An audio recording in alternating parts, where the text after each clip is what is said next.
channel again. Today I am talking about beeswax. So you can see some of our final products here in honey, but what I'm going to talk today about is beeswax. So this is beeswax in its final state, and you can see two different bars here. Now these were all poured at the same time. This one was poured last year sometime, and you can see that it has a frosty appearance to it. And I ran my fingers across it to show somebody, and that's why it kind of looks that way. But it also, you can see it on the sides, how it gets this frosty kind of appearance to it. So if you buy a beeswax, if it doesn't do that, if it doesn't bloom, which is what that's called, if it doesn't bloom, you don't have pure beeswax. And there is a lot of beeswax adulteration out there because beeswax goes for a much higher price than does paraffin or soy or some other type of wax. Beeswax is the most expensive.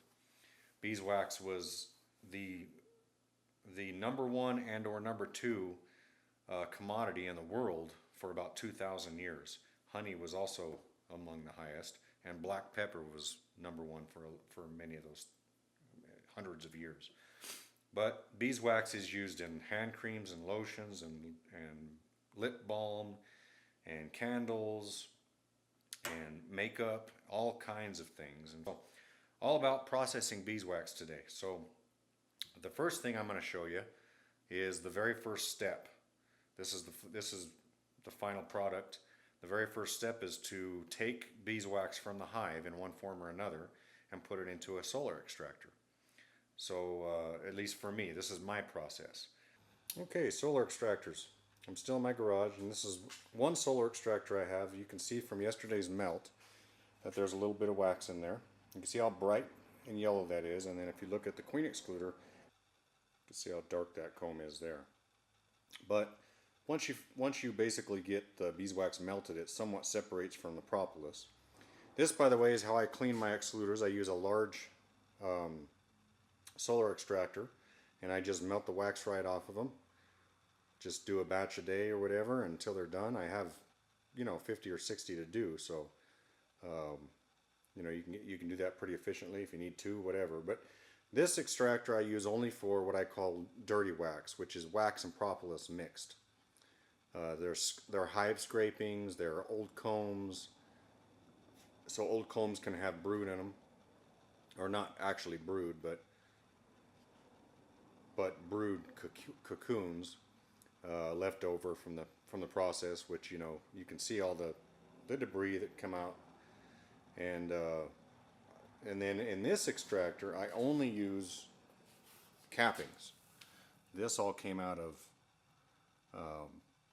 my uncapper. So those of you that have seen my video on extracting, you can see that I use a chain uncapper that basically pulverizes the wax. And what I have down there is just a bread pan with some water in the bottom. That's just water. The stuff on the bottom is actually wax that got on the bottom, and it never really heats up the very bottom of the pan enough for that to float to the top of the water. But what I will do is melt it down with a heat gun and then wipe it out of there. But anyway, this is my clean wax, and it doesn't look too clean right now because there actually is propolis in there and stuff from the frames. Every frame I put through that chain uncapper has propolis on it, and bits and pieces of that propolis do get caught in there. So what I will show you here, so this is just a bucket, and that's a honey and a little bit of propolis and mostly wax cappings mixed there. And by the way, in the solar extractor, a lot of that is burnt honey too.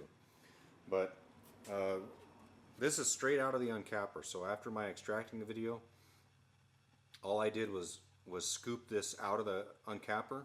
I gave it a couple days, actually 2.5 days for the honey to filter through. And the honey coming through the uncapper is extremely clean because of these cappings actually act as a filter, and or a strainer rather. So I scooped it out, put it in this 5-gallon bucket. Now, as long as you have a lid on this bucket, the bees won't bother it, and it will stay like this. Do not add water to your cappings until you're ready to clean them. So a lot of beekeepers will clean them. I don't, just because it's an extra step. The downside is that, you know, you do get honey coming out of here. So that bread pan down there will have water that underneath that actually has honey. And then the wax floats on top. And I'll explain a little more of that in a second once I get these solar extractors out in the sun. Okay, also I put a little strainer in there. See if I can get it close enough. Hopefully that's in focus, but there's just a little strainer. It's just some wire mesh, hardware cloth or whatever. It doesn't look like it's that effective, but what happens is as this wax starts to melt and goes through there, the honey that gets burned and the propolis that is in there actually acts as a filter too. So the wax comes out pretty clean, and you'll see that later. Okay, so the first step is basically to try to separate the honey from the wax, and that's basically what this step does. That's all it really does. If you clean your wax first, then you get a nice wax melt that you can then melt easier, and it's cleaner.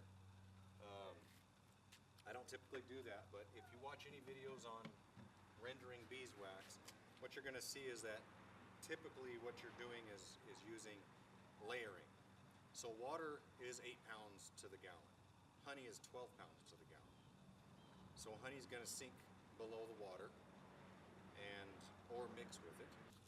Okay, and then wax, of course, is much lighter than that. Propolis is heavier than wax, so you get a good melt on a nice sunny day.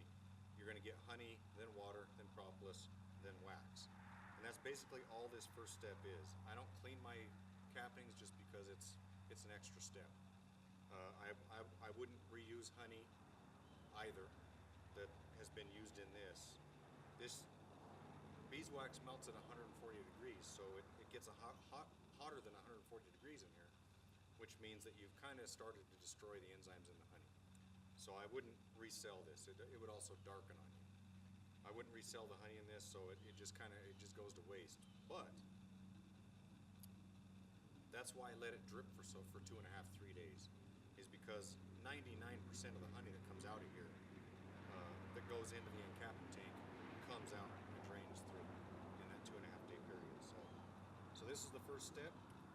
The only problem is you got to set your solar extractors up towards the sun, and then you kind of got to move them throughout the day. If you set them up midway, you get a good melt too on a nice hot sunny day. So solar extractors take a lot of the work out of beeswax rendering, and this is my first step. From here I get a block of wax that's free of honey, usually mostly free of honey, and on a day where it doesn't get really hot and melt everything, in other words, as the wax melts and hits that water, the water's colder than the wax, and it immediately solidifies.